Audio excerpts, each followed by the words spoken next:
3,000, 5,000 ऐसे लोगों से सिद्धार्थ एक सेकंड, आज आंकड़ों का दिन है, मुझे माफ करिए, रोकना पड़ेगा आपको। मेरे पास एग्जिट पोल आ गया है, उसके आंकड़े आ गए हैं। सबसे पहले ये आंकड़े आप देख लीजिए, ध्रुव रिसर्च का ये एक आंकड़ा है। ध्रुव रिसर्च का एग्जिट पोल कह रहा है हरियाणा में कांग्रेस पार्टी की सरकार बनने वाली है। 57 सीटें कांग्रेस पार्टी को हरियाणा में 90 में से मिल सकती हैं, +-7, और वोट परसेंट कांग्रेस का होगा 43%। 43% वोट कांग्रेस को मिलेगा। बीजेपी को मिल सकती है 27 सीटें, +-5। वही जो चर्चा थोड़ी देर पहले हम कर रहे थे कि बीजेपी बहुत बड़ी हार लगता है, नहीं हारने वाली। 39% वोट बीजेपी को मिल सकता है। हारते हुए भी बीजेपी को हरियाणा में इस एग्जिट पोल के मुताबिक 39% वोट मिल रहा है, 39%। और लोकसभा चुनाव का नतीजा याद करिए, जहां बीजेपी को शायद 43% के आसपास ही वोट मिला था, 44%।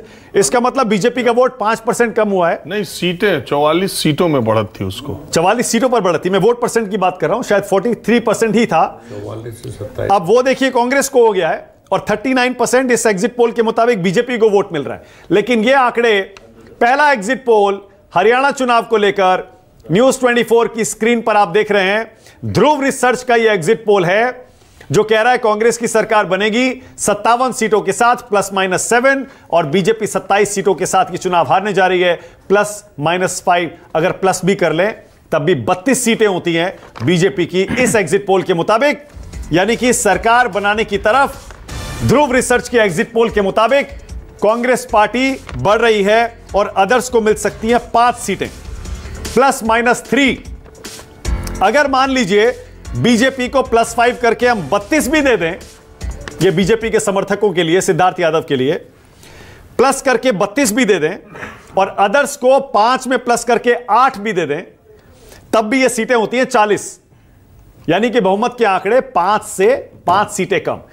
जो लगातार पिछले 1.5-2 महीने से आप ग्राउंड रिपोर्ट्स देने वाले पत्रकारों, विश्लेषकों को सुन रहे थे, सबका यह कहना था कि 50 के आसपास, 55 के आसपास कांग्रेस पार्टी जीतेगी। यानी सरकार कांग्रेस की आ रही है, यह तय है। जैसा विनोद जी कह रहे थे नो ब्रेनर है, राजीव भी कह रहे थे आसानी से कांग्रेस पार्टी सरकार बना लेगी। तो ध्रुव रिसर्च का सर्वे, एग्जिट पोल बिल्कुल वही कहानी कह रहा है। 90 सीटों में से 57 सीटें कांग्रेस पार्टी जीत सकती है, +-7। बीजेपी जीत रही है 27, +-5, और अदर्स को 5 सीटें मिल रही हैं, +-3। सिद्धार्थ, आपका रिएक्शन इस पर? मानक जी, मुझे आपकी बात से लग रहा है कि शायद 1-2 एग्जिट पोल आप और दिखाने वाले हैं। हाँ, तो फिर एक बार सभी आ जाते हैं, फिर ही दे देंगे। अभी तो एक ही आया है आपका, और ये तो आप हमारे लिए बहुत अनुकूल